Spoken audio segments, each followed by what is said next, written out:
Madame Titi walked deep into the forest. She followed a narrow path, pushing past thick bushes, stepping over tree roots, until she saw it, an old mud house with a small wooden door. The medicine man's house. "Madame Titi," he said in a slow, deep voice. "Why are you here?" Madame Titi licked her lips. "I want a love potion." If only they knew. If only the people who licked their fingers and wiped their mouths in satisfaction knew the secret of Madame Titi's kitchen, they would run and never look back. But they didn't know. All they saw was a clean restaurant. A neat eating area. Shiny wooden tables. Fresh white plates. The smell of perfectly spiced stew floating in the air. They saw the big pot of pounded yam sitting proudly on the counter, the crispy fried fish winking at them. And, of course, they saw her, Madame Titi, the biggest, roundest woman in the entire village. Madame Titi was not just fat. No. She was robust. She had cheeks so fat they looked like she had hidden 2 big balls of fufu in them. Her arms were thick like the trunk of an ancient tree. Her thighs were strong and white, and when she walked, her body shook like a mountain during an earthquake. She was the owner of Titi's Buka, the most popular local restaurant in the area. People traveled from far and wide to taste her food. Her soups were rich and thick. Her jollof rice, perfect. Her pepper soup. Oh! It could wake a sleeping man from the dead. Everyone loved her food. But no one, not even her one staff member, a tired-looking girl called Amoka, was allowed inside the kitchen. Because if they stepped into that kitchen, if they saw the truth behind the delicious meals, they would never eat in her restaurant again. Madame Titi knew this. That was why she guarded her secret fiercely. She made sure the eating area was always spotless. Not a single grain of rice on the floor. Not a drop of soup on the table. But her kitchen. Oh! Flies danced happily over half-rotten vegetables. Plates with old soup stuck to them were piled high in a corner. And the worst part, her enormous pet rat, which she called Pablo, ran freely across the shelves, tasting the ingredients before she used them. Yes, Pablo had good taste. Madame Titi trusted his judgment. If he sniffed the meat and turned away, she knew it was bad. But if he took a bite, oh! That meant the meat was perfect for cooking. And the customers? They had no idea. Every morning, they rushed in, eager to eat. Some even fought for a seat. But while they stuffed their bellies, Madame Titi was in the kitchen, tasting everything first. A spoonful of stew. A bite of goat meat. A sip of pepper soup. Oh! She loved to eat. She could finish a whole pot of food and still have space for more. And yet, with all her cooking, with all her eating, with all her riches from selling food, Madame Titi was not happy. Because no man had ever asked for her hand in marriage. Not one. They ate her food. They praised her cooking. But they never stayed. They never looked at her the way she wanted to be looked at. She was fat. She was too big. And no man wanted a woman who ate more than him. At night, when the restaurant was closed and the town was quiet, Madame Titi would sit alone, rubbing her fat belly, dreaming of a man, a handsome man. A strong man. A rich man. A man who would eat her food and never leave. And then one day, he walked in. A man so handsome, so well-dressed, so perfect that Madame Titi almost dropped the plate in her hand. His name was David. And he was about to change everything. David was not an ordinary man. He was young, strong, and successful. Tall like a palm tree. Skin dark like rich cocoa. Shoulders broad like a warrior's. And a smile that could melt any woman's heart. But most of all, David was smart. And that was why everyone respected him. David came from a good family. His father was a respected chief. His mother was a kind, wise woman. He was the eldest son, the one everyone looked up to. And he did not disappoint. He went to the best schools. He studied hard. He worked harder. And soon, he became a successful businessman. He had a big house, a shiny car, fine clothes that smelled of money. Everyone admired him. Every woman wanted him. But David was picky. He wanted a clean woman. A woman who was neat. A woman who was beautiful inside and out. And that was why he never ate in local bukas. He believed they were dirty. He believed they were for common men. And he believed he would never step foot in one. Until his friends convinced him. And that was the day his life changed forever. David's friends were his brothers from another mother. They had been together since childhood. They laughed together, fought together, celebrated together. And one thing they all loved was food. One day, they told David about a special buka. A place where the food was so sweet, it could make a grown man cry. David refused at first. "I don't eat in those places," he said. But his friends insisted. They begged. "Just try it once," they said. So, David finally agreed. And that was the biggest mistake of his life. Because that was the day he met Madam Titi. And from that moment, his life would never be the same again. Madam Titi had never seen a man like this before. David was tall. His skin was smooth like roasted groundnut. His shoulders were broad, and his white shirt looked like it had never seen a single stain in its life. He smelled fresh, like morning rain, and when he smiled, Madam Titi felt something she had never felt before. Her big, fat heart did bish-bish inside her chest. She was in love. David sighed and followed his friends inside. Madam Titi could not believe it. A rich, handsome man had entered her buka. And he was about to eat her food. Oh! This must be a sign from the god. She quickly wiped her hands on her wrapper, rushed forward, and flashed her biggest, fattest smile. "Welcome, my handsome brothers," she said sweetly. "What can I serve you today?" David's friends didn't waste time. "Give us pounded yam and egusi soup. Put goat meat. Big one. Madam Titi, I want jollof rice and fried fish. Extra pepper, please." Then, David spoke. His voice was deep like thunder before rain. "I'll have what they're having." Madam Titi almost fainted. He was about to eat her food. She ran to the kitchen, forgetting her usual habit of tasting everything first. This was not the time to eat, this was the time to impress her future husband. She scooped the jollof rice carefully. She picked the biggest pieces of goat meat. She fried the fish until it was golden brown. When she brought the food out, David and his friends dug in. The first spoon of jollof rice entered David's mouth. He stopped. Madam Titi held her breath. He swallowed. Then, his eyes widened. "This is the best food I have ever eaten." His friends laughed. "We told you."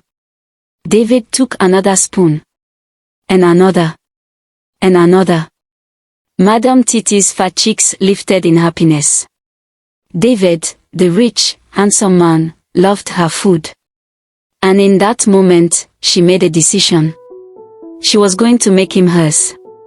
That night, Madam Titi could not sleep. She lay on her big mat, staring at the ceiling, rubbing her fat belly, thinking about only one thing, David. She had never seen a man like him before. All the men she knew were either rough farmers, loud fishermen, or greedy traders who came to her buka just to eat and live. None of them ever looked at her twice. None of them ever asked, "Madam Titi, how are you today?" But David, oh, he was different. He was fresh. His hands were smooth, not like the hands of a man who cut firewood or carried heavy baskets. His clothes were always neat. His hair was fine, shining like coconut oil. And the way he ate her food, oh. She could still see him licking his fingers, his eyes closing in happiness. She wanted him. But how could she get him? No man had ever chased her before. No man had ever admired her big cheeks, her thick thighs, her strong arms. She knew what people said behind her back. That woman is too fat. Who will marry her? She eats more than all her customers. She is as round as a mortar and as big as a water drum. Madame Titi clenched her fat fingers. They could laugh all they wanted. She was going to get David. And she knew exactly what to do. A long time ago, when Madame Titi was just a young girl, she was not fat. She was round, yes, but not like now. She had a mother who cooked the best food in the village. People traveled from different places just to taste her mother's meals. And her mother always told her, "Food is power, my daughter. If you know how to cook well, you can make anyone do what you want." Madame Titi never forgot those words. She watched her mother closely. She learned how to cook everything: jollof rice, egusi soup, pepper soup, even the special love porridge that made people weak in the knees. And then one day, something happened. A rich chief came to their house. He wanted to marry a young, beautiful wife. Madame Titi's mother prepared a special meal for him. After he ate it, he refused to leave. That was the day Madame Titi learned the truth. Her mother had a secret. She knew where to find a powerful love potion, a potion that could make any man fall in love and never leave. Madame Titi never forgot that secret. And now, she was going to use it. For David. The next morning, before the sun even woke up, Madame Titi tied her wrapper tightly, picked up her biggest basket, and started walking. She was going to find the medicine man. She was going to get the love potion. And soon, David would be hers. No matter what it took. Madame Titi walked deep into the forest. The trees were tall, the air was cool, and the ground was soft under her feet.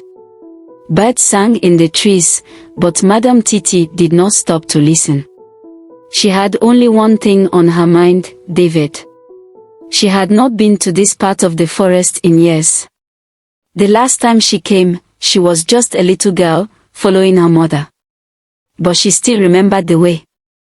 She followed a narrow path, pushing past thick bushes, stepping over tree roots, until she saw it, an old mud house with a small wooden door. The medicine man's house. She took a deep breath and knocked. Knock. Knock. No answer. She knocked again, harder this time. Knock. Knock. Knock. The door creaked open. Inside, it was dark. A strong smell filled the air, something bitter, something strange. And then, she saw him. The medicine man. His skin was wrinkled like old leather. His white beard touched his chest. His eyes were small but sharp, like he could see everything inside her heart. He did not smile. "Madame Titi," he said in a slow, deep voice. "Why are you here?" Madame Titi licked her lips. "I want a love potion." The medicine man said nothing. He just looked at her, waiting. She took a deep breath and spoke again.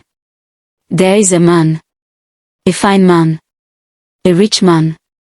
I want him to love me. I want him to be mine forever."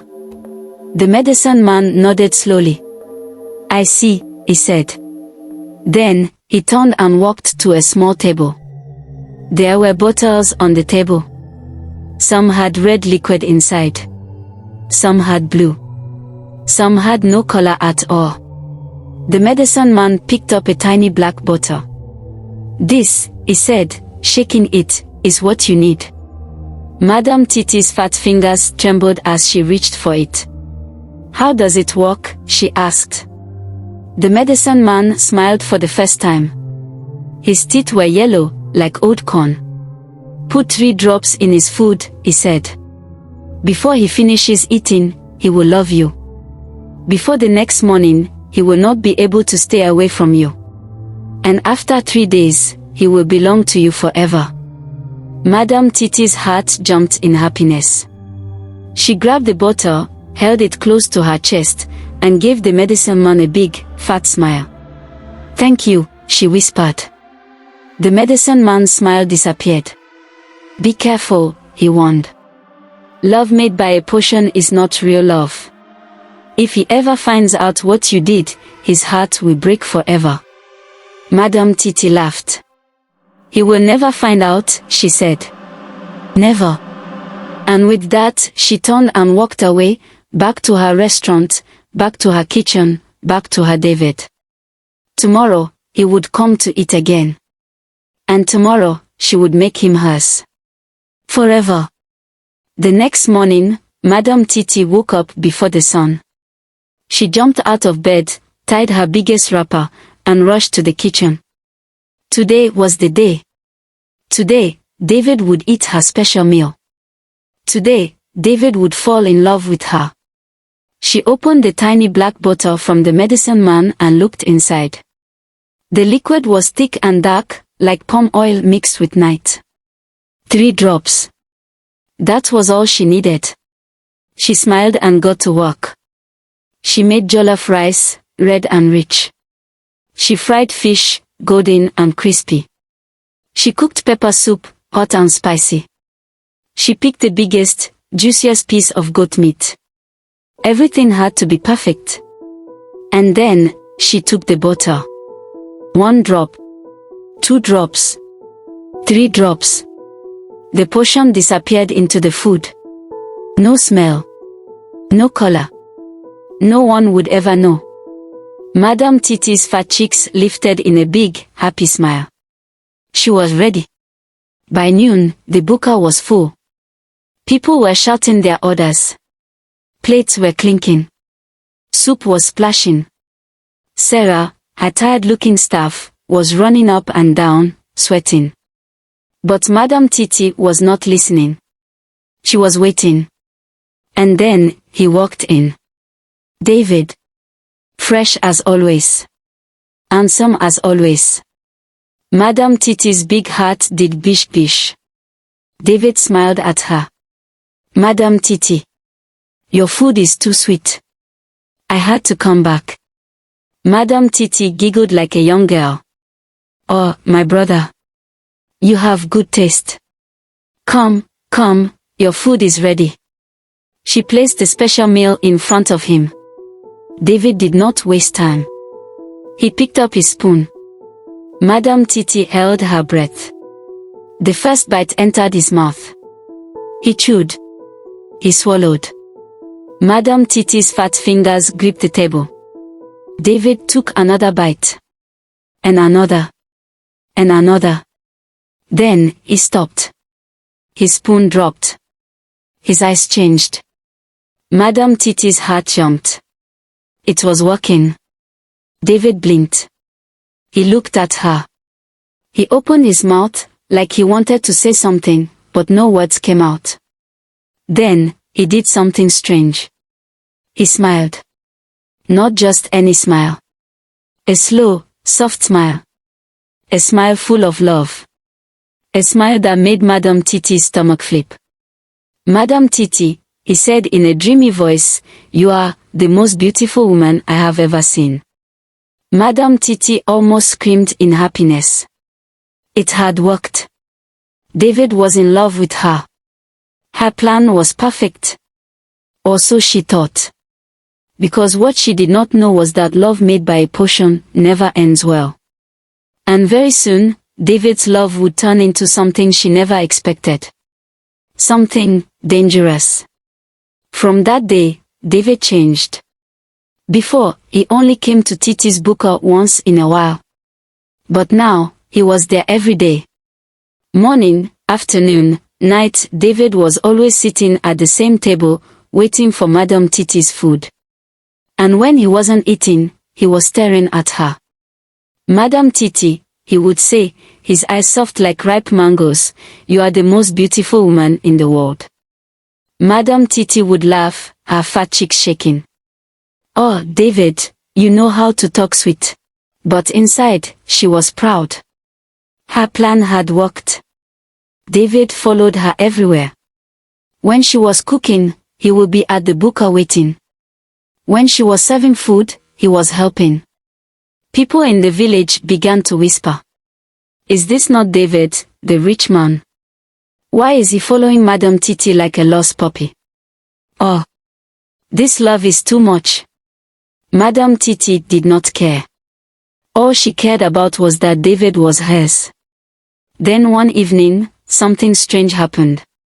And just like that, Madame Titi got what she wanted. David, the man of her dreams, was now hopelessly in love with her. His eyes saw only her, and his heart beat only for her. But love born from a potion is never simple and never safe. What do you think happened after Madame Titi got what she desired? What price will Madame Titi pay for forcing love? Comment your thoughts in the section below. Find out in part 2, where love takes a dangerous turn. Don't miss it. Like, share, and follow so you don't miss the next thrilling episode.